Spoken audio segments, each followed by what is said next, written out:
전본 발표를 시작하겠습니다. 제가 비전 2014라고 제목을 정했던 건 오늘의 이 시간이 여러분들이 앞으로의 비전을 수립하시는데 초석이 되고 기초가 되는 시간이 되셨으면 하는 마음에서 제목을 2014라고 적어봤고, 어차피 저는 저의 경험치에 대해서 선배로서 말씀드릴 수밖에 없기 때문에 그냥 2012년도 제가 3회 때 학습전략 경진대회에 나온 적이 있었어요. 그때 이후와 지금까지의 저의 이야기를 통해서 구성이 되었다는 거 말씀드리면서 발표를 시작하겠습니다. 제가 선배라는 것 이외에는 저에 대해서 아시는 것이 없으실 것 같아서 저에 대해서 간단한 소개를 했고요. 두 번째는 이제 받은 질문인데, 제가 사실은 학교 다닐 때 그 학교와 교수님들과 선배님들한테 도움을 참 많이 받았어요. 조교님들한테도. 그래서 제가 감사하는 보온의 마음을 직장을 다니면서 학업과 병행하고 있었기 때문에 인턴을 한다든지 제가 뭐 임원진 활동을 할 수가 없었어요. 그래서 제가 할 수 있었던 것은 멘토링 프로그램이었는데, 멘토링 프로그램을 3번을 하다 보니까 제 남편 빼고 멘티가 10명이 넘어요. 그래서 이제 그 멘티들이 이제는 졸업을 한 학생도 있고 졸업을 앞두고 계신 분이 계신데, 제가 대학원을 진학을 하고 나니 저에게 질문들이 쏟아졌어요. 그래서 그 받았던 질문들을 엮어봤고, 3번 항목은 뭐냐 하면, 제가 대학원 준비를 하기 위해서 했던 것 중에 하나가 헤드헌터를 만나는 일이었었어요. 그래서 헤드헌터를 만나서 면접이란 도대체 무엇인지, 그 업계에 계신 분을 통해 면접에 대한 그런 가치나 기본 개념, 그런 거를 좀 살펴보고 싶사 넣었고요. 이제 이런 과정을 거쳐서 저는 대학원에 입학을 했고, 어떻게 대학원 생활을 하면서 수업을 받고 궁금하실 것 같아서 저희 대학원 생활을 넣었고, 마지막에 저의 답변을 이런 식으로 지금 구성이 되어 있습니다. 저는 어떤 사람이냐면요. 네, 2010년도 한양사이버대학교 1학년 신입생으로 입학을 했어요. 그래서 2013년도 8월 17일, 네, 3년 반 만에 한 학기 조기 졸업을 했고요. 현재는 대학원에 다니고 있습니다. 그리고 제가 가지고 있는 자격증과 상담 경력인데, 경력이라고 말하기 너무 부끄러운데요. 저는 이제 학교 심리사하고 학습 코칭을 제외하고는 제가 재학생 시절에 다 수업을 이수하거나 땄던 거였거든요. 그래서 지금은 그렇고, 모 복지관에서 2명의 내담자를 만나서 상담을 하고 있고, 한 달에 한 번 일반 상담과 집단 상담 슈퍼비전을 받고 있습니다. 제가 받았던 질문들을 겹치지 않게 정리를 해보니 1번부터 11번까지 질문이 나왔었어요. 이 질문들이 일단은 아마 유인물로 나중에 올라갈 테니까 그때 살펴보시면 되고, 하나하나 읽지는 않을게요. 왜냐하면 저의 이야기를 통해서 자연스러운 답변이 충분히 될 거거든요. 그래서 제가 저의 멘티들 10명이 넘는 멘티들한테 받았던 질문들, 그리고 또 강서지역 모임에 있는 그런 학우님들한테 받았던 질문들을 이렇게 11가지의 질문을 받았습니다. 그래서 사실 이 질문에 대해서 각각 10명, 한 사람 한 사람한테 친절한 설명이 되기가 좀 버거웠었어요. 그래서 한 자리에 모아놓고 모든 것을 공개하자, 이렇게 해서 제가 용기를 냈던 거였거든요. 그래서 이런 질문들이 쏟아졌었고, 여러분들께서는 저의 그런 발표를 들으시면서 또 여러분들 각각의 그런 질문도 한 번씩 떠올려 보시면 좋을 것 같습니다. 헤드헌터를 제가 만났다고 했었잖아요. 헤드헌터가 말하는 면접이란 사람을 채용하기 위한 작업이 아니라고 했습니다. 당신을 떨궈내기 위한 장치라고 했었습니다. 그도 그럴 것이, 물론 상황에 따라서 다를 수는 있지만 면접에 합격한 사람보다 떨어진 사람이 더 많고, 결국에는 부적격자를 속출해내는 과정이 아닐까. 그래서 이런 생각을 강요드리는 건 아니고, 그냥 헤드헌터와 양준이라는 사람은 면접에 대해서 이러한 애티튜드를 가지고 있다라고 그런 말씀을 드리고 싶고, 여러분들께서도 면접을 준비하면서 면접 준비에 급급하실 게 아니라 기본적으로 도대체 면접은 무엇인지, 면접에 대한 본인의 가치체계, 신념체계를 한번 점검해 보십사 면접이다라는 거에 대한 내용을 넣었습니다. 생각은 자유입니다. 그래서 제가 했던 방법을 말씀드리겠습니다. 일단 헤드헌터를 만나고 와서 다시 한번 제 스스로에게 질문을 던져봤습니다. 나에게 대학원이라는 게 과연 꼭 필요한 것인지, 내가 대학원을 도대체 왜 가려고 하는지, 어느 대학원에 가고 싶은지, 대학원을 나와서 뭐 할 건지, 이런 제 자신에게 던졌던 질문들에 대해서 제 스스로에게서 답이 나왔고, 그래 그 다음부터 했던 것이 대학원 준비였는데요. 두 번째 보시면 학교 자원 적극 활용하기인데요. 제가 인턴을 하거나 임원진 생활을 하지 않았기 때문에 왜 흔한 말로 인맥이 없는 거예요. 그래서 학교에 전화를 했더니 윤정임 조교님이 받으셨었어요. 그래서 네, 받으셨었어요. 그래서 조교님께 제가 말씀을 드렸어요. 제가 가고 싶은 대학원은 성신여대랑 숙명여대랑 중앙대 교육대학원인데 저희 형편상 일반 대학원을 갈 수가 없고 교육대학원을 진학을 해야 되는데 혹시 저희 선배 중에 세 군데의 학교를 간 선배님이 계시냐고 여쭸어요.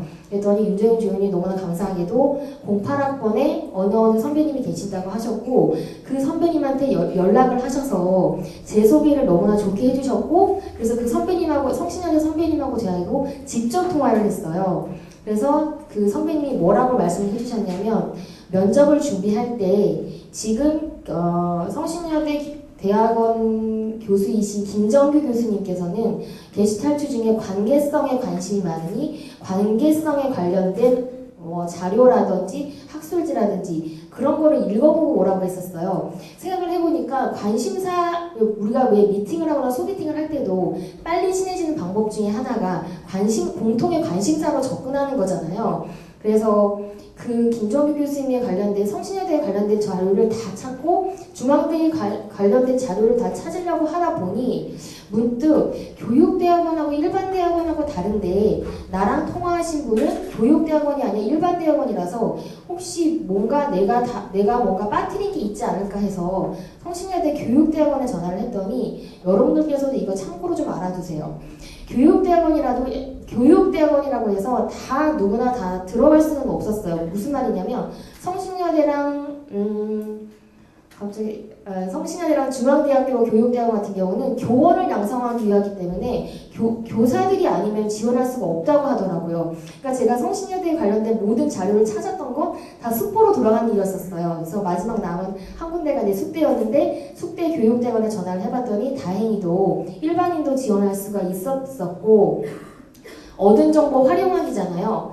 단순히 내가 가고자 하는 대학원의 교수님이 현재 연구에 관심을 가지고자 하는 것은 그건 성신여대만 해당되는 건 아니라고 생각을 했었어요. 그래서 숙명여대 교육대학원에 이제 접속을 해서 봤더니 교수님이 A, B, C 교수님이 있으셨었어요. 그래서 학술지나 그분이 쓰셨던 논문 또 그분이 그러니까 그분이 논문 지도했던 학생들의 그 논문 가지고 다 살펴봤었거든요.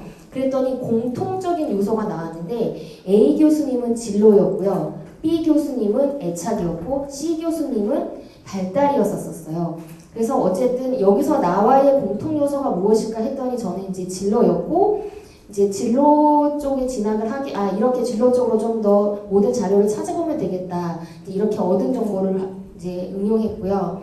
주변 인맥 활용하기인데 이거는 진짜 주미경 선배님한테 너무 감사한데 외국어 대학교가 다른 대학원에 비해서 좀 더 일찍 발표가 났었어요. 그래서 전화를 제가 드려서 어땠는지 여쭤봤는데 너무나 감사하게 면접 장면에서 받았던 질문 그리고 본인의 대답까지 얘기를 해주셨었어요. 그 얘기를 들으니까 굉장한 용기가 생겼고 숙대 면접을 하는 데 있어서 정서적으로 정말 많이 안정감을 갖고 제가 할 수가 있었어요. 그래서 그 다음에 했던 일들이 그렇다면 공통적으로 대학원 면접에서 받았던 질문들이 있는 거예요. 그리고 제가 아까 말씀드렸듯이 면접은 떨어뜨리기 위한 장치이기 때문에 나라는 사람을 떨어뜨리기 위해서 숙대에서 어떠한 질문들을 쏟아부을까 예상 질문지를 작성을 했었고 나만의 경쟁력을 갖추기 위해서 포트폴리오도 만들었는데 사실은 이걸 또 생각을 또 미처 못해가지고 광운대간 그 신동민 선배가 포트폴리오 지원서 말고 이외에도 포트폴리오를 준비해보라고 얘기를 들어서 포트폴리오도 준비를 했습니다. 그래서 제가 만들었던 대학원 면접대기 예상 질문지 작성이었습니다. 자기소개를 물어볼 것 같았어요. 그리고 그러니까 자기소개와 지원 동기는 실질적으로 면접 장면에서 물어볼 수가 있고 내지는 어떻게 보면 대부분의 학교에서는 그러니까 지원서를 제출할 때 같이 첨부하도록 되어 있는 거였거든요. 그래서 자기소개와 지원 동기를 물어봤고 상담자로서 성격의 장단점, 자기 분석이 얼마나 되어 있는지에 대해서 물어볼 것 같았어요. 그리고 마음에 드는 치료 이론과 그 이유는 상담자로서 내담자를 만나는 무기는 치료 이론이에요. 전문 지식에 대해서 알고 있고 갖추고 있어야 되기 때문에 이 질문도 물어볼 것 같았어요. 아까 제가 얘기하다가 너무 떨려서 말씀을 안 드린 것 중에 하나가 뭐냐면 일반 기업에 대한 면접과 학교의 면접이 틀리다고 헤드헌터는 얘기했어요. 일반 기업에서 사람을 직원을 뽑을 때는 그 직원이 과거에 어떤 경력을 가지고 어떤 일을 해서 현재 어떤지, 그러니까 시간을 뭐 과거, 현재, 미래 이렇게 스펙트럼으로 나눠봤을 때 과거와 현재의 비중을 두는 게 일반 기업의 사람 채용 면접이고요. 그러니까 대학원뿐만 아니라 학교 장면에서는 그 사람의 현재가 어떻고 그러니까 과거를 기반으로 한 현재성을 가지고 미래에 우리 학교에 들어와서 무엇을 공부해서 무엇을 어떻게 해나갈 것인지 시간의 스펙트럼에서 미래의 포커스가 맞춰 있다는 거죠. 지금 진출 진로 앞으로의 연구 주제 이것도 다 미래의 포커스를 맞춰져 있는 거고 실제로 제가 면접 장면에서 질문을 받았던 거였거든요. 저의 예상 대비 질문지 작성해서 받았던 질문이 4개를 받았었거든요. 미리 준비가 되니까 떨지 않고 답변을 할 수가 있었거든요. 그리고 뭐 제가 이제 14년 동안 비서일을 했다고 말을 했더니 상담에 어떻게 도움이 되는지도 물어봤었어요. 이거는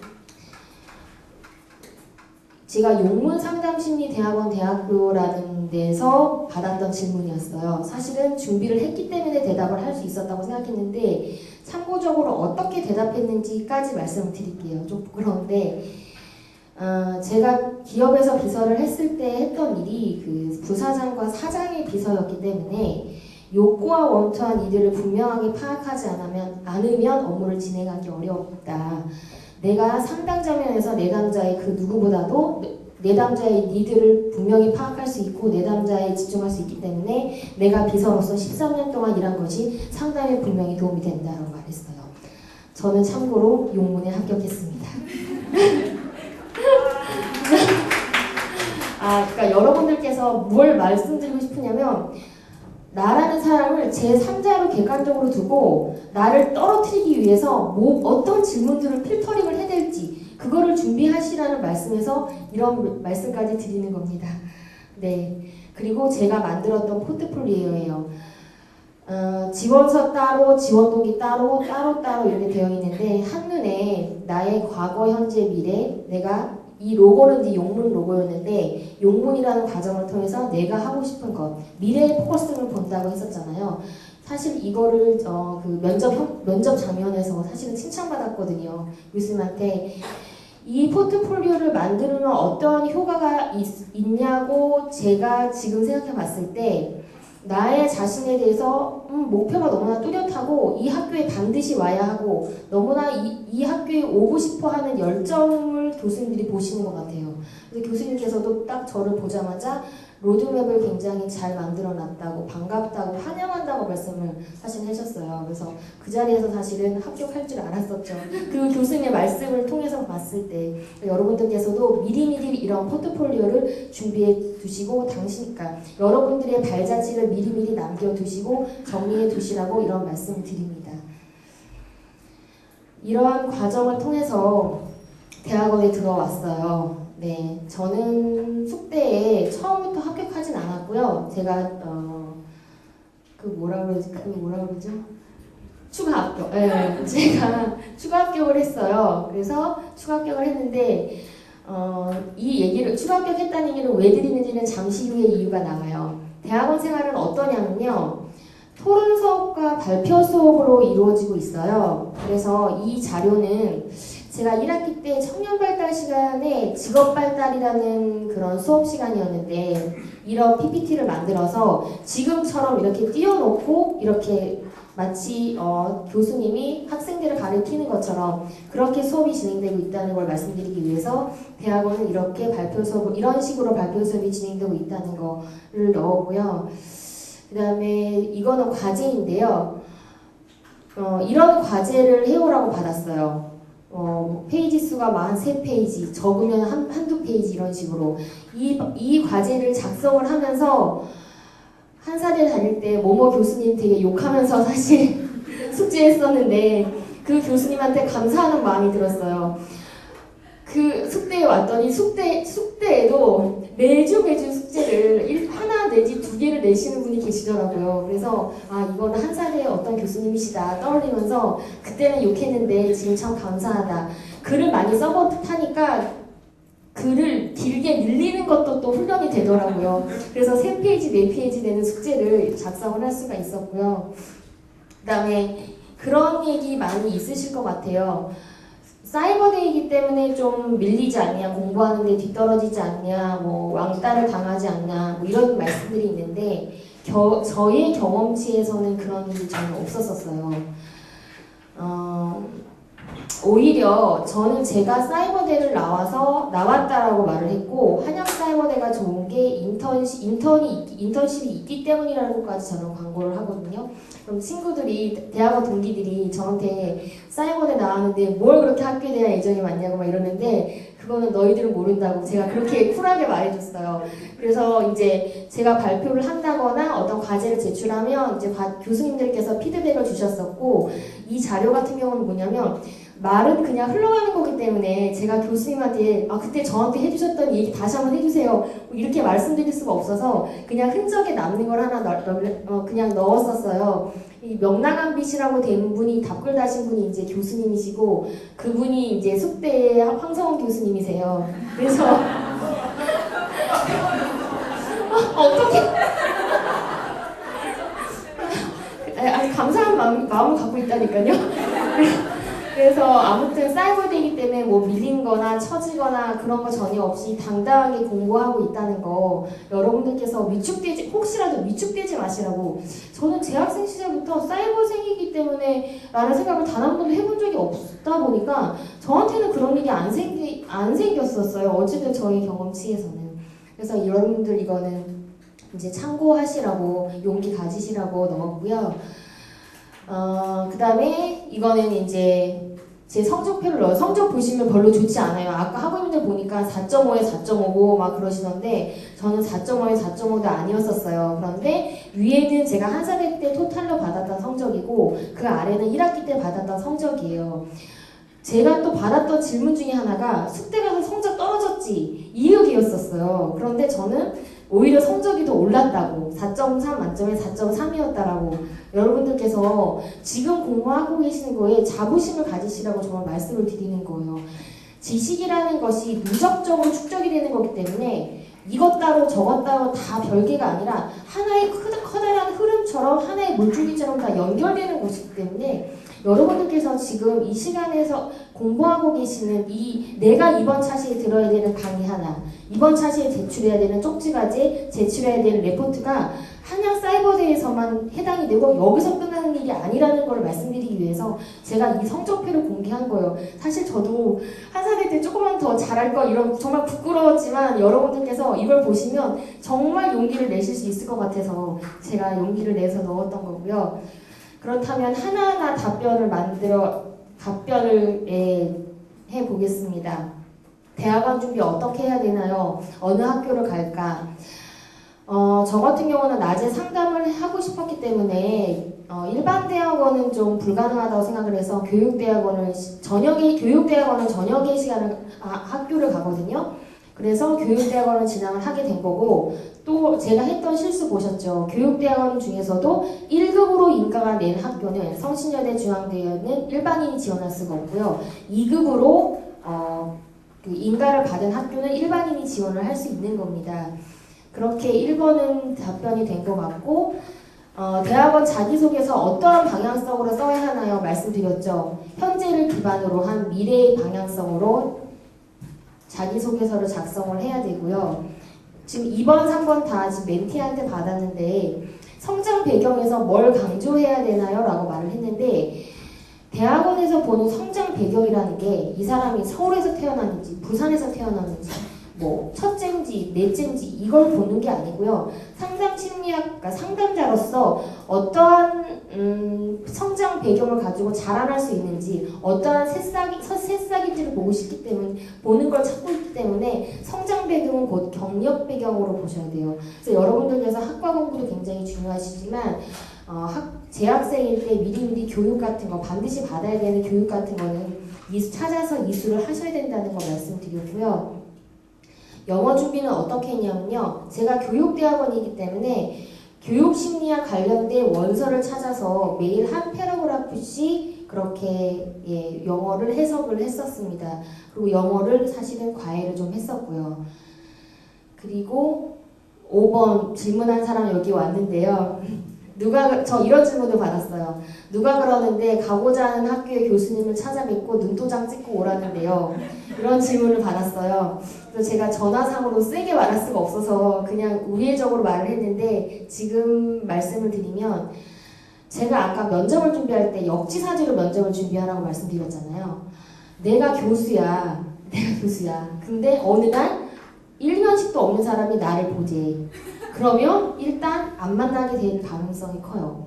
그리고 설령 만남이 성사됐다 하더라도 교수님을 만나서 뭘 하려고요? 결국에 그거는 입학시켜 달라는 인사 청탁밖에 안 돼요. 그러니까 사실 그 친구한테 가지 말아라는 말이 아니라 양준이라는 사람은 역지사지로 생각했을 때 내가 교수라면 이런 사람에 대해서 이런 만남에 대해서 저 같으면 위험 부담이 있는 만남을 시도하지 않을 것 같아요. 그 사이에 포트폴리오를 더 수정할 것 같아요. 그리고 6번 대학원 면접 시 받으셨던 질문이 뭐였나요? 아까 받았던 질문들 예상 리스트 중에서 4개가 나왔다고 했었어요. 여러분 대학원 준비하시는 분들 크게 다르지 않을 거라고 생각을 해요. 좀 더 독창적이고 창의적인 그런 자기소개서와 성장 과정을 쓰는 것이 관건인 것 같아요. 그리고 대학원 준비 기간 얼마나 잡아야 되나? 이 기간은 준비 기간은 대학원에 입학할 때까지 하는 것이 준비 기간일 것 같아요. 참고로 저는 3개월 걸렸어요. 그리고 대학원 수업은 어떻게 진행이 돼야 말씀드렸었죠. 토론 수업이랑 발표 수업으로 진행이 되고 토론 수업 같은 경우는 이렇게 앞을 보면서 앉지 않고요. 동그랗게 교수님까지 포함해서 원을 그려서 원탁 토의하듯이 그렇게 수업이 진행이 되고 한 주제에 대해서 한 사람도 빠짐없이 다 대답을 해야 되기 때문에 솔직히 한 바퀴만 돌고 나면 그 사람의 내적 자산 수준이 적나라하게 드러나요. 그렇기 때문에 그리고 한사대랑 성적 차이 얼마나 나세요? 성적 떨어지셨죠? 네, 성적 올랐습니다. 그리고 이런 질문 받았어요. 지금 나이가 20대 초반인데 타 학교에 편입했다가 타 대학원에 진학할까요? 라는 질문도 솔직히 받았어요. 근데 저는 10번이랑 11번은 같은 질문이라고 생각해요. 여러분들께서는 어떻게 생각을 하시는지 모르겠지만 만약에 내가 사이버대생이라는 게 사이버대 출신이라는 그것이 아킬레스건이 된다라면 저의 대답은 타 학교에 가서도 마찬가지일 것 같아요.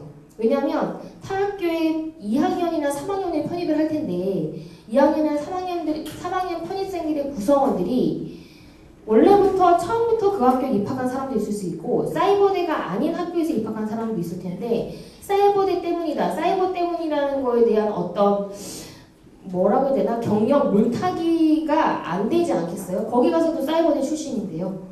그리고 대학원 갈 때도 얘는 사이버대 나왔다가 이 A라는 학교에 진검다리로 이렇게 해서 왔구나. 결국에 그렇게 될 거기 때문에 그래서 저는 이제 그 멘티한테 10번 질문을 받았을 때 차라리 정말 사이버대 때문이라는 꼬리표 때문이라면 빨리 대학원에 진학을 해서 상담자로서 경험을 갖춰나가는 게 더 알찬 시간이 될 거다라고 저는 그렇게 조언을 했습니다. 물론 선택은 제 멘티의 몫이겠지만요. 그렇게 답변이 된 것 같고 지금 시간이 20분 내로 조교님이 해야 된다고 그래가지고 빨리빨리 스피디하게 진행이 됐는데 잘 전달이 됐는지 모르겠고 도움이 됐는지 잘 모르겠어요. 사실 여러분들 공부하시랴 일하시랴 또 대학원 준비의 진로에 머리가 되게 마음 아프시고 막 좀 그러시는데 그러신 거에 너무 얽매이지 마시라고 좋은 글을 찾았는데 자유 이건 읽을게요. 아픔이 곧 괴로움은 아닙니다. 나의 생각이 나로 하여금 감정을 일으키고 그 감정을 표출하게 만듭니다. 최초의 그 생각이 잘못이 아니라 그런 생각을 바라보지 못한 내가 있을 뿐입니다. 생각을 유심히 바라봐주면 그 생각은 사라집니다. 오늘은 나의 어떤 생각이 바라봐주길 기다리고 있을까요? 바라봄 속에 자유가 있습니다. 본인이 하시는 일에 너무나 얽매이지 마시고 주체적이고 주체 있게 자유롭게 하시라고 글을 찾았고요. 이 글을 쓴 사람은 제 남편입니다. 제 남편을 얘기를 왜 하냐면 제가 잠깐 소개할 때 멘티 중에 한 명이었다고 말씀드렸잖아요. 사람이 역시 착한 마음을 가져야 되나 봐요. 왜냐면 제가 학교랑 선배님들한테 교수님들한테 너무 감사한데 이거를 뭐 어떤 보호할 만한 길이 없어서 멘토링을 제가 3번을 했다고 말씀드렸는데 맨 마지막 멘티 중에 한 명이 제 남편이었고 여기 만나서 남편과 결혼을 했습니다. 그래서 여러분들께서 좀 자유로워지시라고 그리고 또 남편 자랑질 좀 하려고 또 이 모든 걸 다 여기서 학교에서 만났다고 내가 얼마나 감사하고 있는지 아시냐고 그 얘기를 하기 위해서 남편의 글을 올렸고요. 여러분들 후배님들 제 성적표 보셨죠? 다만 저는 여러분들보다 먼저 입학을 해서 먼저 졸업을 한 것일 뿐입니다. 자부심 가지시고 하루하루에 그러니까 내가 당장 해야 되는 그 눈앞의 것들을 소중하고 그것에 최선을 다한다면 여러분들께서 이루고자 하는 그 길에 어느새 나도 모르게 서 계실 것입니다. 이상으로 제 발표를 마치겠습니다. 감사합니다. 네, 안녕하세요. 08학번 졸업생 김은하입니다. 네. 앞에서 되게 유익한 내용들이 많이 있었던 것 같아요. 되게 재밌게 들으셨나요? 네.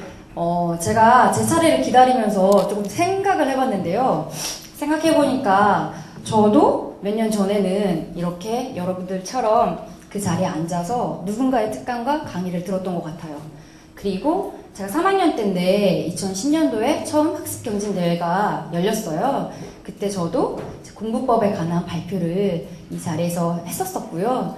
그리고 저는 졸업한 후에 뭐 운이 좋게도 기회를 주셔서 심리상담센터에서 2년 동안 이제 조교로서 근무를 했었어요. 그러다 보니까 아무래도 센터를 소개한다든지 뭐 인턴 오리엔테이션 이런 것들을 좀 많이 발표도 해보게 됐고 졸업도 하고 퇴사도 했는데 저는 오늘 이렇게 또 자격증에 관련된 발표를 하게 되었습니다. 근데 제가 이런 과정들을 이제 하나하나씩 할 수 있었던 거는 정말로 학교 덕분이고 교수님들 덕분이라 생각해요.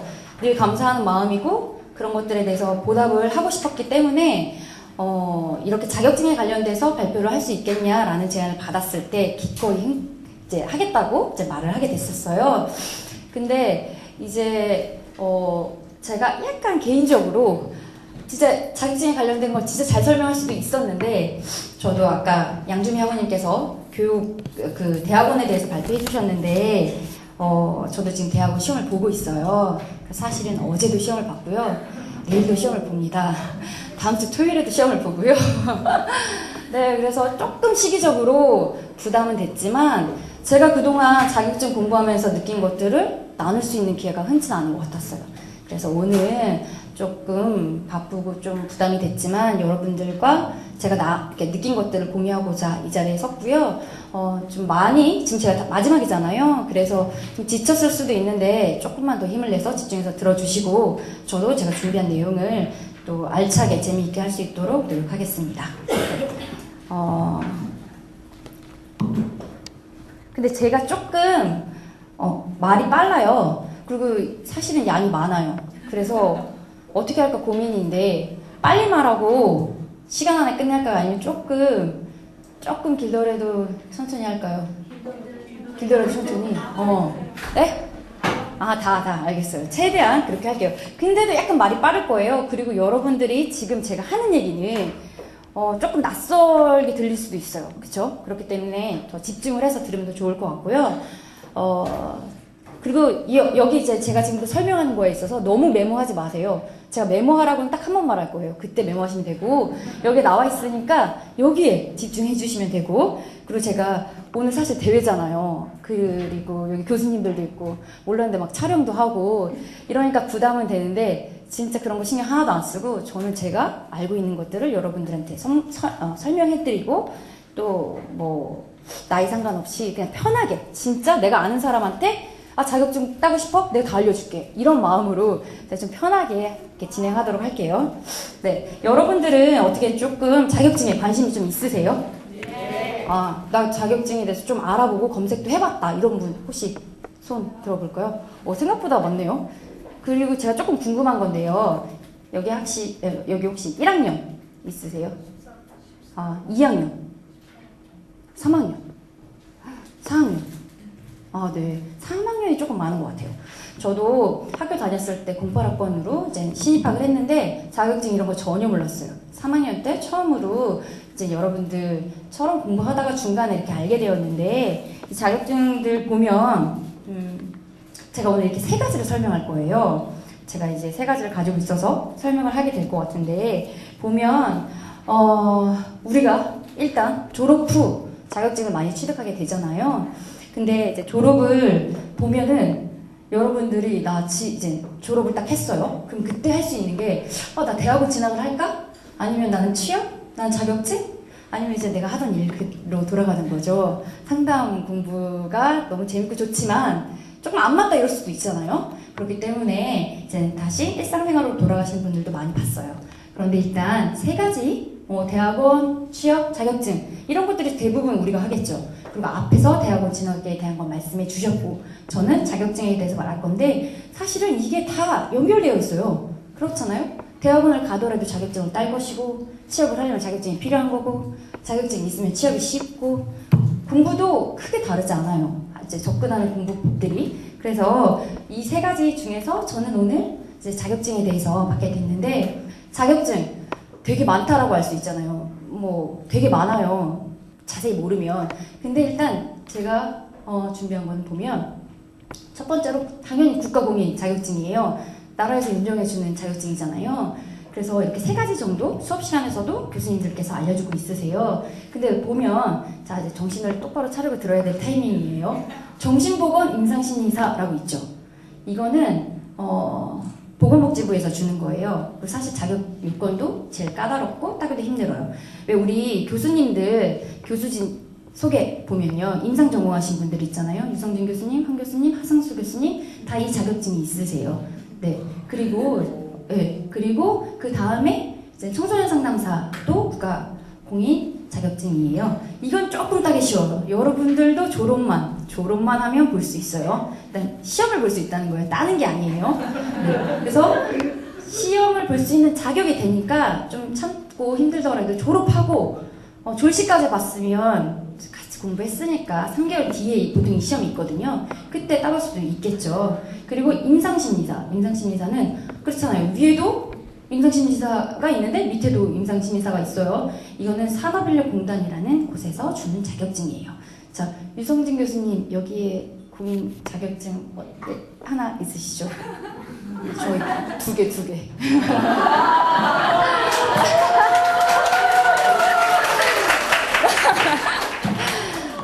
이거라도 교수님보다 나은 게 있네요. 그런데 여러분들도 이 자격증을 따면 이 교수님보다 국가공인 자격증 많을 수 있어요. 네. 네. 그리고 이렇게 나라에서 인정해준 자격증이 있고 또 하나는요. 학회가 주관하는 자격증이에요. 근데 학회가 뭔지 나 안다 이런 분들 있으세요? 잘 모를 수 있어요. 왜냐면 학회라는 거는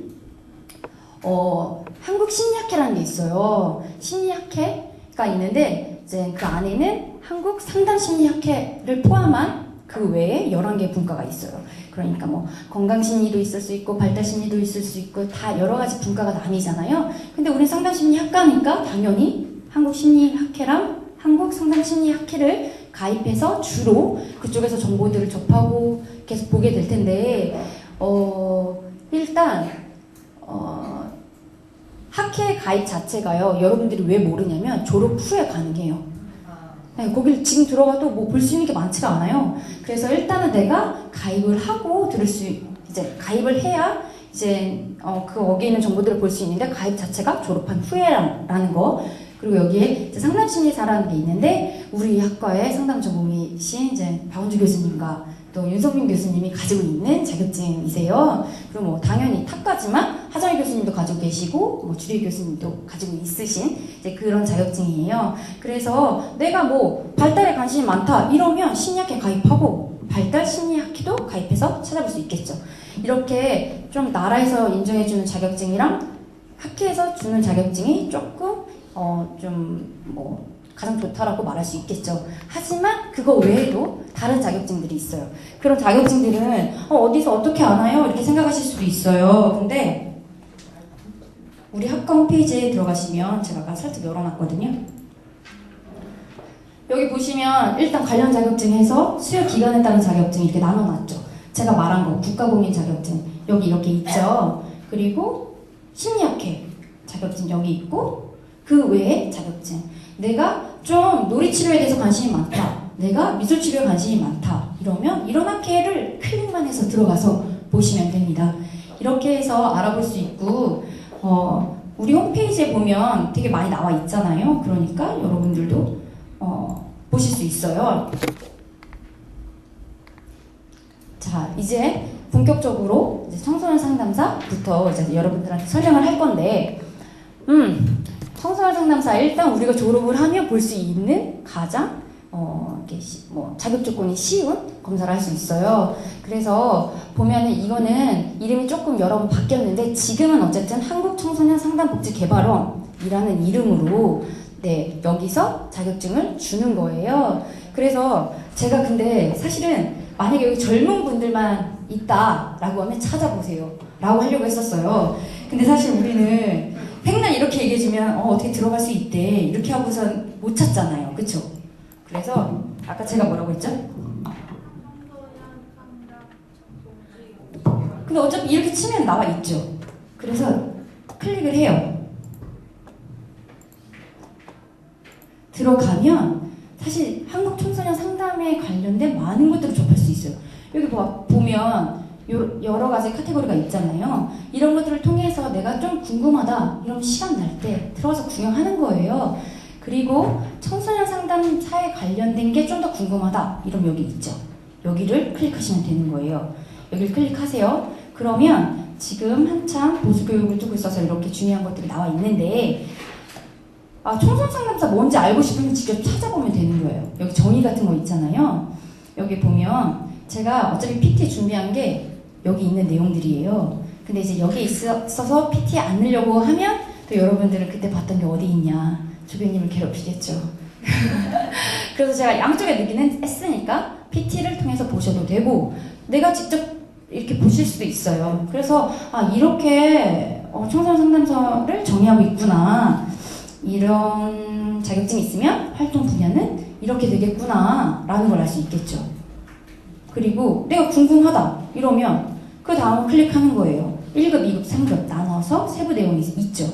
몇 명이나 뽑혔지, 얼마나 됐지? 이런 것들 볼 수 있고, 밑에 배출 현황에도 몇 명 뽑히는지 알 수 있잖아요. 지금 2013년도에 1000명이잖아요. 이렇게 계속 지금 총 7000명 있어요. 근데 이런 것들도 조금 보면 지역별로도 아무래도 서울이 많겠죠.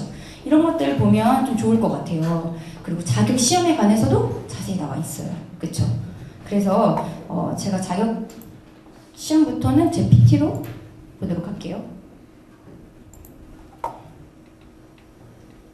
아까 나와 있던 내용이죠. 취득 절차를 보면요, 일단 시험을 공부하는데 저는 이렇게 말하고 싶어요. 졸시를 봤다. 그러면 이제 12월에 졸시 이제 하고 졸업이잖아요. 그러면 좀 12월까지 노세요. 그리고 1월 되면 공부를 시작하는 거예요. 보통 청소년 상담사는 3월에 시험을 봅니다. 내가 졸시도 했고 어차피 공부했잖아요. 과목 되게 많이 겹쳐요. 그러니까 12월에는 놀되 반드시 반드시 문제집은 사놔야 돼요. 문제집을 사놓고 1월이 되면 지금 펴야 될 때가 왔구나 하고 이제 피시면 돼요. 근데 보통 시험 공고를 그러니까 2개월 전에 하고 있어요. 3월에 본댔잖아요. 그럼 1월 달에 슬쩍슬쩍 아까 같이 제가 말한 데를 들어가 보는 거죠. 들어가 보면 딱 날짜에 맞춰서 원서 교부를 합니다. 그럼 접수하면 돼요. 근데 접수를 할 때 큐넷이라는 게 있어요. 앞으로 좀 주의 깊게 봐야 되는데 큐넷에서 이제 앞으로 자격증을 보게 되면 거기서 접수를 하게 될 거예요. 마찬가지로 큐넷이라고 검색하고 들어가면 돼요. 근데 할 때 이제 거기에서 접수를 해가지고 접수가 되면 날짜가 나오겠죠? 날짜가 나오면 거기에 맞춰서 필기시험을 보면 됩니다. 뒤에 조금 자세히 설명되어 있으니까 다시 설명할게요. 필기시험을 합격해요. 그러면 이제 내가 필기 합격했으니까 진짜 상담 관련 졸업생인지 졸업증명서 같은 거 내고 이런 절차가 조금 있어요. 내가 뭐 졸업했기 때문에 이건 우리한테 문제가 되지 않겠죠. 그리고 나서 합격을 하면 면접을 보게 됩니다. 면접은 청소년 상담사의 면접은 필기시험 그러니까 객관식이에요. 아까 말했던 필기시험이. 그리고 뭐 서술식 시험이 없어요. 일단 우리한테 온라인으로 객관식이 너무나 익숙하잖아요. 필기시험을 합격하고 나면 그 다음은 면접인 거예요. 면접 볼 때 이제 뭐 몇 명씩 그것도 조금 이따 설명할 건데 면접을 보고 나면 합격을 합니다. 근데 청소년 상담사는 대신 연수라고 해서요. 100시간 동안 연수 프로그램을 해요. 그 프로그램을 참여하고 들어야지만 돈도 내요. 20 얼마인가 내요. 그래서 그것까지 했을 때 자격증을 줘요. 근데 뭐 연수 같은 거는 가능할 때 신청하고 자기의 되게 많아요. 그러니까 자기 빨리 따고 싶으면 빨리 듣는 거고 나는 좀 지금 일도 많고 9일이거든요. 보통 9일 정도 할애할 수가 없다 이러면 나중에 하시면 될 것 같아요. 그리고 아까 말했던 대로 제가 이것도 거기에 있던 거 끌어다가 붙인 건데 되게 복잡하게 설명되어 있지만 자세히 안 읽어도 돼요. 우리는 어차피 일본에서 무조건 돼요. 졸업만 하시면. 그래서 누구나 볼 수 있다라는 거. 그리고 필기시험으로 넘어가면 과목이 이렇게 있어요. 5과목을 봅니다. 근데 제목들 다 보면 우리가 배웠던 커리큘럼하고 거의 똑같잖아요. 그래서 좀 보시면 좋은데 거기서 조금 발달이라는 게 제가 해보니까 조금 어려워요. 우리 김윤주 교수님이 가르쳐 주시잖아요. 그게 좀 단계를 너무 시험에는 노인까지 나오는데 발달 단계가 그리고 너무나 많은 심리학자들이 나오는데 이런 것들을 한 수업에서 이렇게 한 차씩 그러니까 한 학기에 다루는 게 조금 어려운 것 같아요. 그래서 참고로 전 발달에 관련된 책을 한 권 구입하셔서 같이 공부하면 좋겠다라는 생각을 했어요. 근데 집단 상담 같은 경우는 한 과목이지만 솔직히 하정희 교수님 수업 하나로 끝낼 수 있죠. 심리측정 평가도 심편 2개로 끝낼 수 있어요. 상담 이론도 과정과 기법 많잖아요. 상담 기초 이런 것들 할 수 있고 학습도 마찬가지로 한 번에 학습 심리학을 들이면 할 수 있겠죠. 근데 여기서 조금 주의해야 될 게 청소년 이해론하고 수련 활동론 이 둘 중에 하나 선택하게 돼요. 근데 우리 이거 잘 모르잖아요. 어떤 게 나은지. 쉽게 말하면 이해론은 이론에 관한 거고요. 수련 활동론은 좀 실무 중심의 것들이 많아요. 근데 우리가 아직 공부만 했기 때문에 저는 이해론을 듣는 게 낫다고 생각하고 이 이해론에 해당되는 과목들이 우리 학과에서 청소년 이해와 병리 이런 것들이 될 수 있을 것 같아요. 이런 거를 이제 들어두면 시험 볼 때 유리할 수 있겠죠. 그래서 이런 과목들이 6과목을 보고 총 한 오지선다예요. 객관식. 잘할 수 있어요. 30문제고 우리는 이 중에 제일 맞는 거 골라 이러면 잘 고를 수 있잖아요. 그래서 보시면 되고 이게 어떻게 해야지 합격되냐면 그 합격되는 선이 60점 이상이어야 돼요. 근데 그게 30문제잖아요. 과목당 19개만 맞아도 돼요. 11개나 틀려도 되는 거예요. 네? 그러니까 크게 어렵지 않아요. 그리고 그렇다 하더라도 과락이라고 해가지고 어떤 한 과목을 100점 맞아봤자 한 과목에서 39점이다. 그럼 그 사람은 안 돼요. 그러니까 에너지를 괜히 1등 하겠다, 100점 맞겠다 이런 데 에너지 쓰지 마시고 골고루 60점 넘게만 하시면 돼요. 이거 너무 어려워 이해하기. 그냥 버려요. 걔 틀려도 돼요. 그렇죠? 그리고 아까 제가 그랬잖아요. 청소년 상담사는 면접을 본다라고 했잖아요. 면접은 딱 3명이 들어가 있어요. 그리고 2명씩 들어가거든요. 그러면 그 시간에 맞춰서 미리 사례를 줍니다. 그래서 사례에 관한 것들을 물어요. 1차에서 필기시험 합격했잖아요. 그런 사람에게 너 얼마나 지식이 있는지 다시 확인하기 위해서 묻진 않아요. 대부분 실제에 관한 것들을 물어봐요. 예를 들면 지금 이 사례를 인간 중심으로 본다라고 하면 어떻게 설명할 수 있겠냐, 이런 거. 아이메시지로 말한다면 어떻게 할 수 있겠냐, 이럴 때 위기기업 어떻게 할 수 있겠냐, 당신은 어떻게 하겠냐, 이런 것들을 물으니까 사실은 그렇게 부담되진 않아요. 그리고 할 때 아까 우리 양준희 학원님께서도 말했지만 면접의 기본이겠죠. 자기소개, 장단점, 내가 이걸 하고자 하는 이유, 목표, 이런 거에 대해서는 진짜 기본적인 것 같아요. 근데 사실 하다 보면요, 아니 졸업하고 딸 수 있대, 나 사실 청소년에 대해서 관심이 없어, 하지만 국가 자격증이고 하나 있으면 좋대, 이러니까 우리가 따려고 할 때가 있잖아요, 그런 분들도. 그래서 그런 사람들에게는 되게 목표, 내가 이걸 왜 해야겠다 설명하는 게 좀 막연할 수 있어요. 그래서 제가 조금 팁을 드리자면, 아까 여기 알죠? 청소년상담사 우리 여기 들어왔잖아요. 그럼 여기에 모임터라고 있어요. 보이시죠? 이달의 청소년 상담사라는 게 있어요. 보니까 여기는요, 매달은 아니더라고요. 좀씩 한 두세 달에 한 번씩 상담사를 찾아가서 인터뷰를 하는 거예요. 그래서 읽어보면 이 사람은 어떤 사람인데, 보이죠? 다른 사람들 이렇게 얼굴도 나와가지고 자기 이런 일을 한다, 뭐 이렇게 됐다, 뭐 이런 얘기를 해요. 그리고 쑥스럽지만 저도 있어요.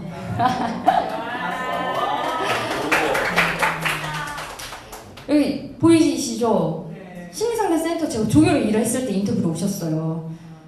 이날 제가 잘 보이려고 앞머리 잘랐는데 너무 사실 땡그랗게 나왔지만, 아무튼 여기에서 하는 질문들 보면요, 우리 센터에 관해서도 알 수 있고, 또 제가 진짜 연수 가서 느낀 좋은 것들에 대해서 막 썼어요. 그래서 이런 걸 읽어보면 이런 사람들이 청소년 상담사 되는구나, 이런 걸 팁 삼아 나도 조금 말을 만들어 보자, 이러면 좋겠죠. 괜찮아요? 지금까지 다음은 임상심의사예요. 임상심의사인데 이것도 마찬가지로, 근데 이거 임상심의사 혹시 관심 있으세요? 네. 임상심의사 제가 말한 거는 우리는 산업인력공단 그걸 말하는 거예요. 근데 산업인력공단은 아까 청소년 상담사는 졸업하면 할 수 있댔잖아요.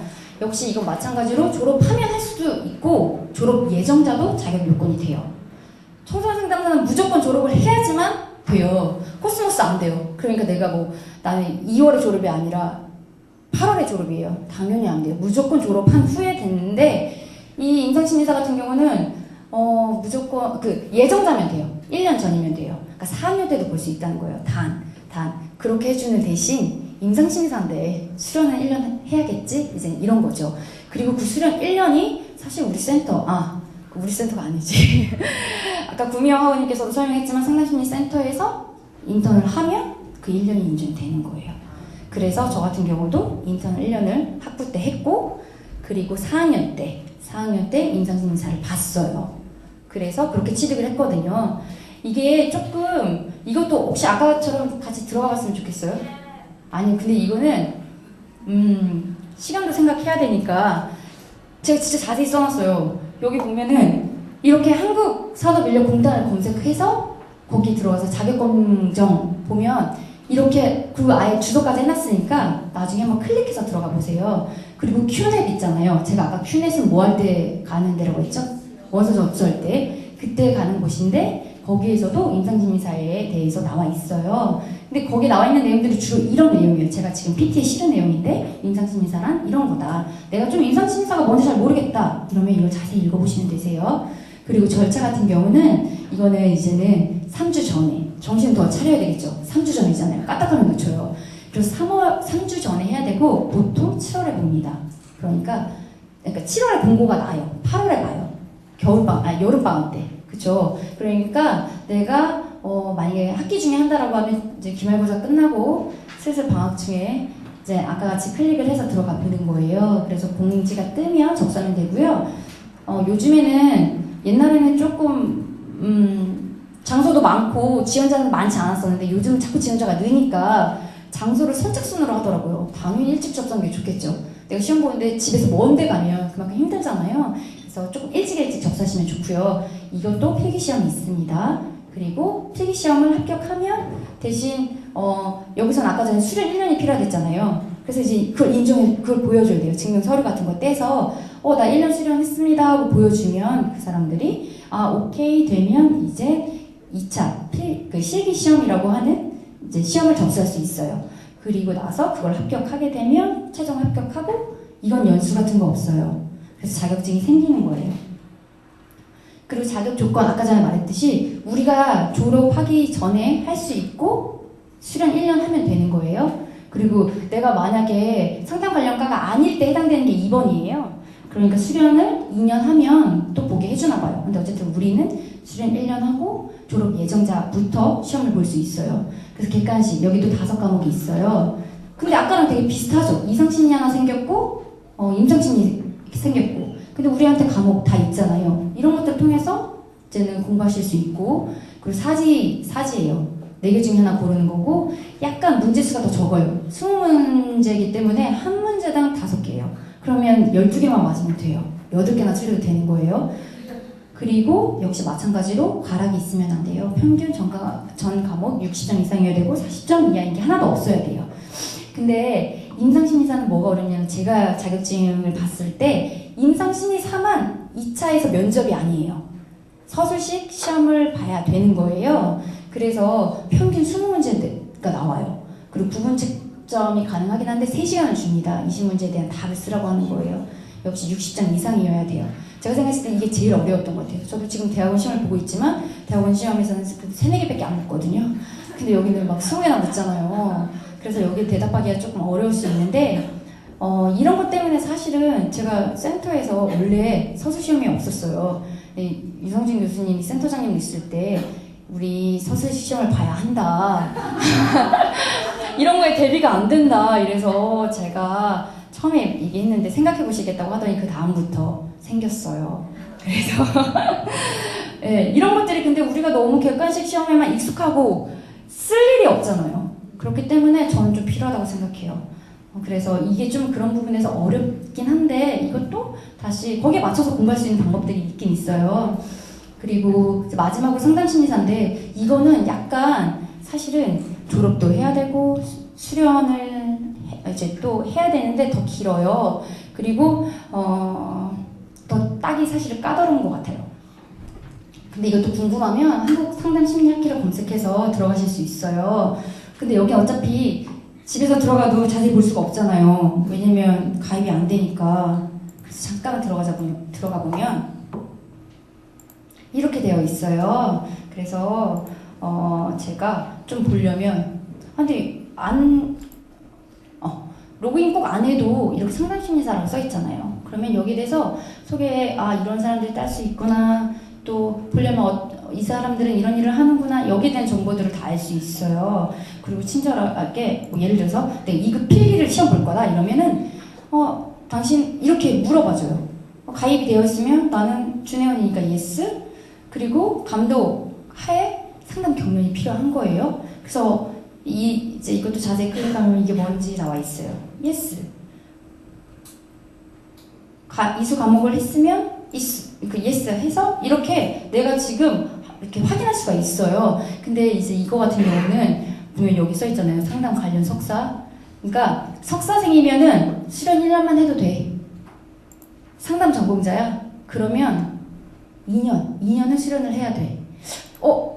대학은 나왔는데 비전공자야? 그럼 3년의 수련 기간을 필요로 해. 라고 얘기를 하는 거예요. 그래서 우리가 만약에 아까 양주미 하우님처럼 석사생이다 이러면 1년만 해도 되고 저는 아직 석사생이 아니잖아요. 그래서 센터에서 일을 하면서 2년을 수련을 한 거예요. 그렇게 하면서 여기 상담심리사 그 수첩이라는 게 있어요. 이것도 가입하면 이제 사야 돼요. 25,000원 하나? 그래요. 근데 여기에 내가 상담을 몇 개를 했고 슈퍼비전을 어떻게 받았고 집단 상담 몇 번 했고 이런 것들 있잖아요. 이거를 여기다 기록하고 나중에 시험 볼 때 이제 이거를 통해서 이 사람이 수련을 제대로 했구나, 요구하는 것들을 했구나 라고 확인할 수 있는 거예요. 그래서 이런 것들은 제가 아까 메모해야 된다고 했던 부분이었는데 뭐냐면 졸업하면 무조건 한국심리학회랑 한국상담심리학회는 꼭 가입을 하세요. 미루지 말고 그냥 그때 바로 해요. 그러면 양쪽에 하면 가입비하고 수첩 사고 하면 좀 몇만 원 깨지긴 하는데 그래도 그렇게 무조건 빨리 하는 게 좋은 것 같아요. 이거 누가 말 안 해주면 모르거든요. 그러니까 그렇게 하면 거기에서 매달 이제 메일도 오고 학회도 하고 막 이러니까 학술대회도 하고 이런 데 참여할 수 있으면서 내가 그런 것들에 대해서 알아가게 되는 것 같아요. 여기 아까 전에 나왔던 것들 제가 여기다 옮겨놓은 거거든요. 시간 날 때 한번 보시고요. 여기 역시 필기시험을 보는데요. 5과목 봐요. 겹치죠. 상담심리도 그렇고 발달, 이상, 학습, 심리검사. 마찬가지로 20문제고 12개 맞으면 돼요. 그리고 이 경우에는 이제 1차를 합격하고 나서 수첩을 내야 되거든요. 그러면 그 다음 단계. 근데 그때까지 5년 동안 시간을 줘요. 5년 지나면 다시 필기시험을 봐야 되는 거예요. 그리고 여기에도 이제 임상심의사처럼은 이제 필기시험은 없고 면접을 봐요. 그렇잖아요. 시험 합격했지. 수련 수첩으로 나 이만큼 수련했습니다 하고 냈잖아요. 그러니까 이제 마지막은 사실 정말 이상한지 아닌지 이렇게 확인차 하는 것 같아요. 예, 제가 가보니까 그 면접관이 3명 있고 3명씩 들어가더라고요. 그래서 아까 되게 청소년 상담하고 비슷해요. 뭐 자신이 좋아하는 뭐 상담자는 누구냐, 당신의 인간관은 어떠냐, 이럴 때 어떻게 할 거냐, 이렇게 과정과 기법 위주로 많이 물어봐요. 근데 제가 약간 당황스러웠던 건데 여기서는 대부분 상담자로서 자질만 확인하는 거지 얼마나 실력이 되고 이런 걸 확인하지 않아요. 모르는 거에 그냥 모른다고 얘기하면 되고 그냥 솔직하게 말하면 되는데 저한테 약간 시비를 걸더라고요.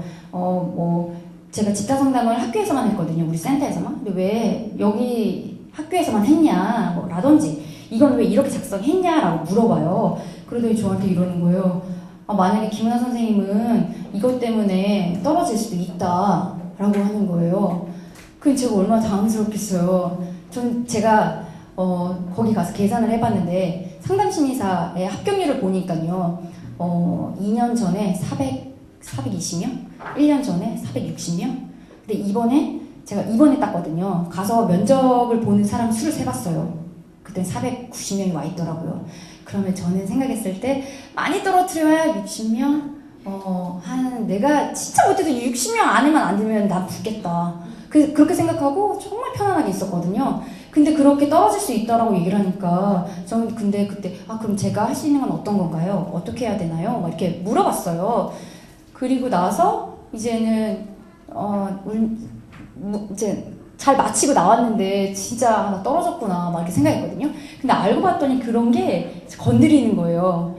막 이랬을 때 왜요? 전 다 자격 조건을 했는데요 라든지 뭐 이렇게 떠보는 경우 있잖아요. 이제 이런 것도 있더라고요. 몰랐는데. 그래서 절대 흥분하지 않고 그냥 잘 침착하게 이제 승질만 안 내면 거의 붙어요. 그렇게 해서 하시면 될 것 같고요. 전체적으로 제가 오늘 이거 준비하면서 도대체 어디까지 어떻게 설명을 해야 되지? 하나하나 진짜 공부 방법을 알려줘야 되나? 아니면 그냥 누구나 이 자격증이 딸 수 있고 어떻게 검색하고 좀 여러분들도 할 수 있다는 걸 알려드리는 선에서 멈춰야 되나? 이런 것도 좀 고민 많이 했었어요.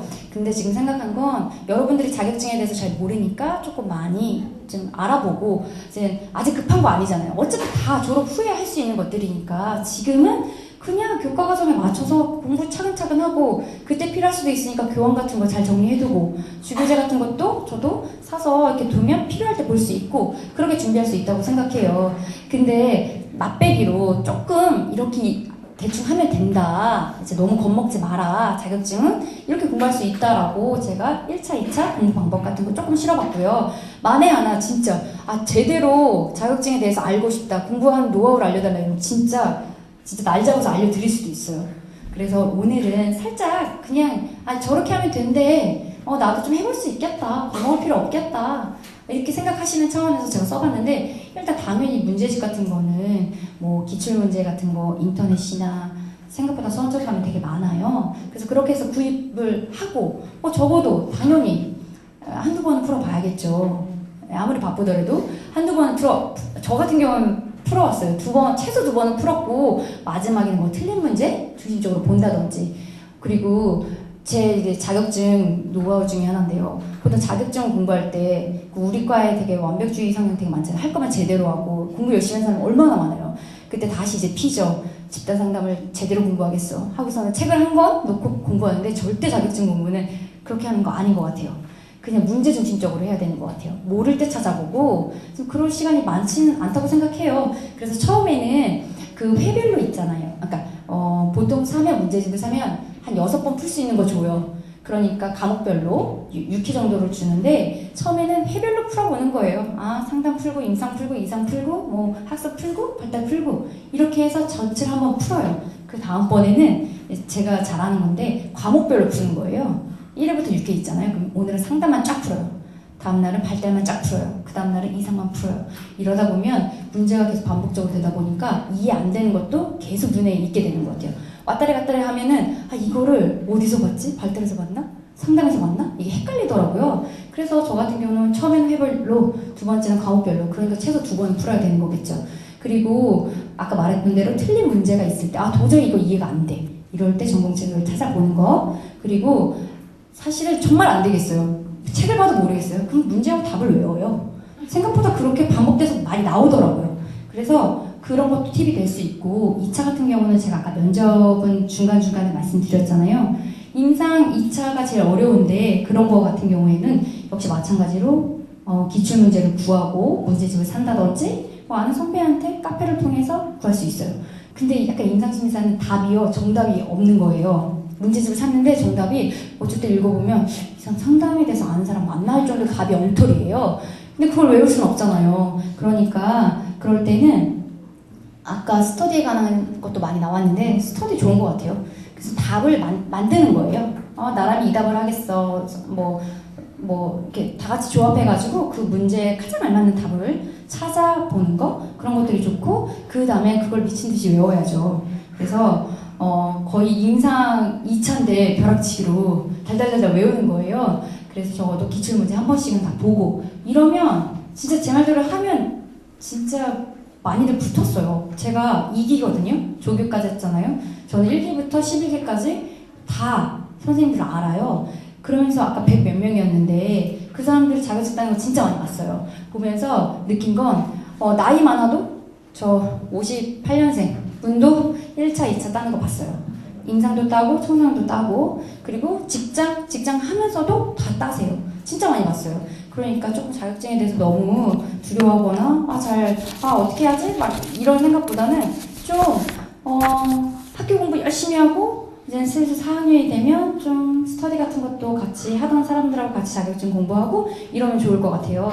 제가 사이버 공부하면서 느낀 게 하나 있다면 전 진짜 동영상 강의 사랑하거든요. 진짜 졸리면 잠깐 멈춰도 되고 또 들어도 되고 자막도 나고 정말 너무 좋잖아요. 그래서 정말 진짜 열심히 많이 들었어요. 근데 이렇게 2차 시험 보거나 대학원 시험 봤을 때 약간 뒤통수 맞은 느낌이었는데 보기 중에 고르라고 하면 되게 잘 고를 수 있는데 말해보라니까 말을 못하는 거예요. 제가 쓰라니까 쓰지 못하는 거예요. 그런 것들이 되게 안타까웠어요. 그래서 좀 그런 것들을 미리 스터디를 통해서 또 인턴 시험 볼 때 이런 것들을 이용하면 조금 도움이 될 것 같고요. 저도 이렇게 자격증을 취득하고 보니 진짜 약간 그러니까 자신감도 생기고 내가 뭐 사이버 되지만 나 자격증 3개나 있는 여자야. 이러면서 자신감도 생기고 제가 지금 센터 퇴사했잖아요. 그래서 사실은 실업급여자거든요. 그래서 그걸 따려면 계속 구직활동을 해야 돈을 주잖아요. 그래서 사실 저는 녹화돼도 되나? 저는 지금 일을 할 생각이 없거든요. 대학원 갈 건데 구직활동을 계속 해야 될지 돈이 나오는 거잖아요. 그래서 그걸 증빙해야 되기 때문에 어디다 이력서를 내야 되는 거예요. 근데 좀 당황스럽게 전화가 오는 거예요. 면접 보라고. 제가 거기에 상담심사 쓰지도 않았거든요. 그러니까 이 자격증만 있고 사이버대일지라도 얼마든지 기회가 있는 거예요. 그러니까 여러분들도 조금 이런 것들 이용해봤으면 좋겠고, 제가 자격증 공부할 때 진짜 하는 얘기인데 누구나 진짜 좀만 열심히 하면 다 할 수 있다고 얘기해요. 정말 할 수 있어요. 근데 그렇다고 해서 마냥 쉽진 않은 것 같아요. 저도 그렇게 봤을 때 진짜 미친 듯이 했거든요. 그래서 여러분들도 조금 자격증에 대해서 잘 이해하고 좀 수업을 통해서 미리 준비한다라고 하면 나중에는 저보다 더 멋진 모습으로 이렇게 누군가한테 설명할 날이 이제 올 거라 생각합니다. 네, 제가 말이 좀 길었는데 네, 이렇게 끝까지 집중해서 잘 들어주셔서 되게 감사하고요. 여러분들 네, 이렇게 만나 뵙게 돼서 너무 반가웠고 나중에 또 기회가 되면 바깥에서 만나요. 네, 감사합니다. 안녕하세요. 반갑습니다. 명색이 학습전략 경진대회니까 참가해주신 5분 아구님에 대해서 잠깐 강평하고 상부장과 상품이 준비되면 바로 시작하도록 이렇게 하겠습니다. 그 5분의 발표에서 공통적으로 느껴지는 이슈는 정말 많은 시간을 투자하시는구나 공부에. 네? 그리고 정말 열의를 가지고 공부하시는구나. 그리고 공부를 통해서 의미를 발견하시는구나. 이런 생각들을 하게 됐습니다. 그리고 이제 각자 뭐 20분 이상씩 발표하셨는데 말씀 듣는 과정에서 기억에 남는 몇 가지들을 이렇게 토막토막 정리해서 우리가 이걸 잘 합치면 정말 잘 공부할 수 있겠구나. 그래서 선생님이 어떻게 정리했는지 한번 들어주시고 평가해 주면 좋겠어요.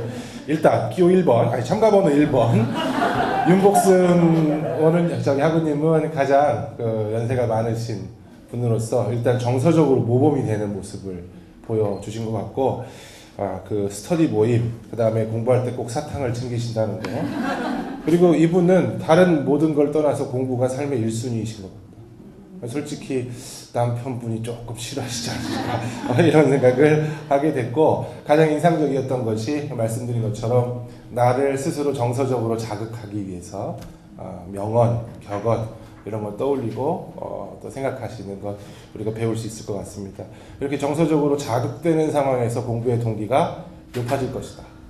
자, 두 번째, 참가번호 2번 장은지 학우님 뭐 더 이상 설명이 필요 없죠. 4.5가 다 말해줬고, 이분이 이렇게 말씀하시진 않으셨지만 사자성어를 하나 만들었어요. 장초 단후. 긴 강의는 초반에 듣고 짧은 강의는 후반에 듣는다. 이거 말씀하셨고, 이분은 특히 더 중요했던 게 뭐냐면 일정 시간을 공부한다는 게 굉장히 인상적이었습니다. 그렇죠? 오늘은 1교시만 들어야지 이게 아니라 오늘은 언제든 무조건 12시까지 공부한다. 그 학습량을 따라가기가 굉장히 어려울 거라는 생각이 들었고, 또 전략의 측면에서 보면 조망의 변화라고 얘기할 수 있을까요? 그러니까 여러분이 그런 말씀 하셨는데 선생의 입장에서 어떤 문제를 출제하려고 하는지, 선생의 입장에서 어떤 게 가장 중요하다고 전달하려고 하는지를 생각하면 공부를 잘할 수밖에 없지 않을까. 그래서 정서적으로 자극하는 거에 더해서 조망을 바꿔가면서 역지사지라고도 말씀하셨는데 공부하는 것이 도움이 되지 않을까. 자, 세 번째, 우리 말 빠르기로 하면 1등 할 수 있는 우리 고미영 선생님이 인턴십과 관련된 말씀 쭉 해주셨고, 초반부에 뭐 상담센터 소개나 인턴과 관련된 소개는 그냥 이제 흔히 경험하는 거였지만, 후반부에서 본인의 이제 공부 전략에 대해서 말씀해 주셨는데, 가장 인상적이었던 것이 자기 스스로 만든 요약지, 그죠? 표로 정리해서 칸칸마다 뭔가를 채울 수 있다는 게 굉장히 중요한 것 같아요. 예를 들면 정신분석 치료에서 인간관이 뭔지, 주로 어떤 방법으로 치료하는지, 그래서 어떤 효과를 기대하는지, 핵심 개념이 뭔지, 이걸 칸으로 만들어 놓고 인간중심 치료에 또 칸을 메꿔보고 인재중심 칸을 메꾸는 이런 작업을 하다 보면 자연스럽게 체계가 갖춰지게 될 가능성이 높아진다. 단점은 매일 리셋된다는 거였어요. 그래서 우리 구미영 선생님 발표에서 우리가 또 공부할 수 있는 하나는 단기 기억을 장기 기억으로 전환하는, 그죠? 말씀하시는 게 맨날 이거잖아요. 이 강의 듣다 보면 맞아. 그래. 이렇게 하다가 뒤통수 맞는다고 아까 누가 얘기했는데, 저희는 절대로 뒤통수 때리지 않습니다. 단기 기억으로 날아가게 내버려둔 분들이 문제인 거죠. 그러면 단기 기억이 장기 기억으로 가도록 이끄는 방법은 반복 학습밖에 없는 거죠. 그렇죠? 계속해서 또 확인하고 또 확인하고 더 잘 기억할 수 있도록, 이게 아주 중요한 전략이라는 생각이 들었어요. 네 번째, 참가번호 4번 양주미 아버님. 이제 뭐 다른 학교의 학생이기 때문에 굳이 이렇게 자세하게 피드백할 필요는 없겠지만, 이분이 보여준 그 태도와 장점은 목표 설정, 그리고 그 목표에 다가가기 위해서 철저하게 조사하고 분석하고 준비한다. 헤드헌터를 만났다는 얘기에 저는 깜짝 놀랐습니다. 그 다음에 또 하나가 열심히 봉사하면 복을 받는다는 거. 자, 그리고 공부의 측면에서 볼 때 양주민 선생님은 특히 이 문제 해결적인 전략에 능한 사람이라는 생각이 들더라고요. 그죠? 내가 어떤 목표를 딱 설정하고 그 문제를 달성하기 위해서 어떤 단계들을 거쳐야 되는지, 작은 목표들 만들어내고 작은 목표를 달성하는 과정에서 어느새 큰 목표로 다가가는, 이것도 좋은 학습 전략일 거라는 생각이 들었습니다. 그리고 마지막에 이제 자격증 취득과 관련해서 말씀해 주신 우리 김은아 선생님, 비슷한 그 문제 해결적인 인간의 전형이라고 얘기할 수 있을 텐데, 특히 이런 분들 계시잖아요. 공부는 열심히 하는데 시험을 못 보는 분들이 있어요. 그렇죠? 그래서 이 김은하 선생님은 공부는 글쎄 열심히 하고, 제가 직접 보지는 못했기 때문에 시험은 잘 보는, 농담이에요. 기분 나빠하지 마시고. 자, 그래서 특히 이분 발표를 통해서는 우리가 최종 평가에 임하는 자세, 그렇죠? 아무리 많이 학습을 했어도 마지막 테스트에서, 그게 필기 시험이든 아니면 면접 시험이든, 진짜 공부 열심히 했는데 시험날 백지 상태가 돼버리는 경험들 종종 있잖아요, 그렇죠? 그래서 시험을 대하는 전략, 그래서 그 관심을 꾸준히 유지하면서 정말 빠삭하게 정보를 수집하고 여기저기 노하우를 쌓아가는 이런 장면. 그래서 각각 5분이 말씀해 주신 중요한 전략들에 아까 우리가 처음에 함께 나눴던 공통적으로 공부하는 데 필요한 어떤 몰입, 충분한 시간을 드리는 것, 그리고 공부하면서 즐거움을 경험하는, 이게 무슨 말씀인지 모르시는 분도 계실 수 있어요. 자, 이렇게 즐거움을 경험하기 위해서 노력하시고, 특히 공부를 통해서 의미를 발견할 수 있으면, 근데 잘 들어보면 이 3가지 요소가 저희 긍정심리학에서 얘기하는 행복의 3요소라고 얘기할 수 있으니까, 우리는 하기 시습지면 불역여로야 라고 얘기할 수 있습니다. 박수 한번 주시죠. 자.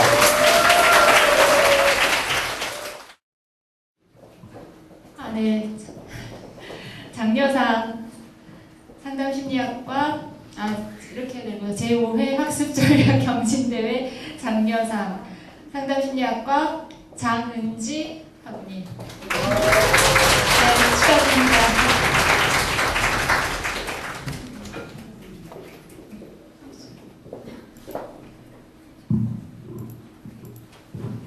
위 사람은 제5회 학습전략 경진대회에서 우수한 내용을 발표하여 위와 같이 입상하였으므로 이 상장을 수여합니다.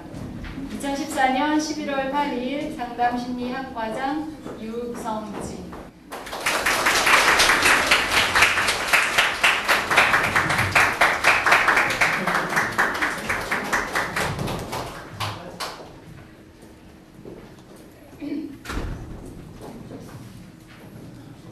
네, 이어서 또 장려상입니다.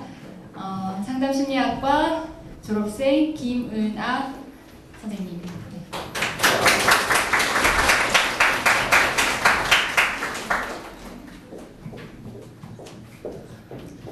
위 사람은 제5회 학습전략 경진대회에서 우수한 내용을 발표하여 위와 같이 입상하였으므로 이 상장을 수여합니다. 2014년 11월 8일 상담심리학과장 유성진.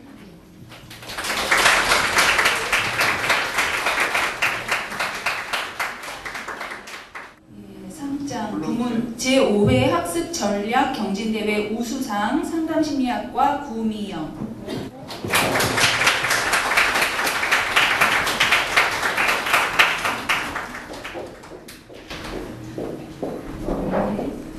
위 사람은 제5회 학습전략 경진대회에서 우수한 내용을 발표하여 위와 같이 입상하였으므로 이 상장을 수여합니다. 2014년 11월 8일 상담심리학과장 유성진.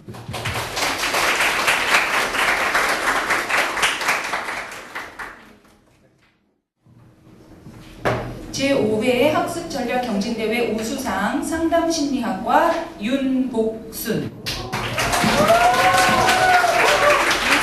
제5회 학습전략 경진대회에서 우수한 내용을 발표하여 위와 같이 입상하였으므로 이 상장을 수여합니다. 2014년 11월 8일 상담심리학과장 유성진.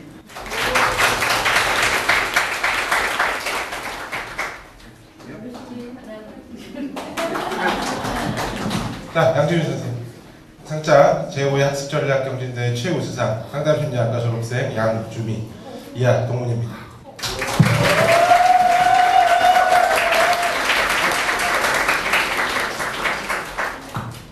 예, 그러면 여기서 양주미 학우님의 소감 한마디 들어보겠습니다.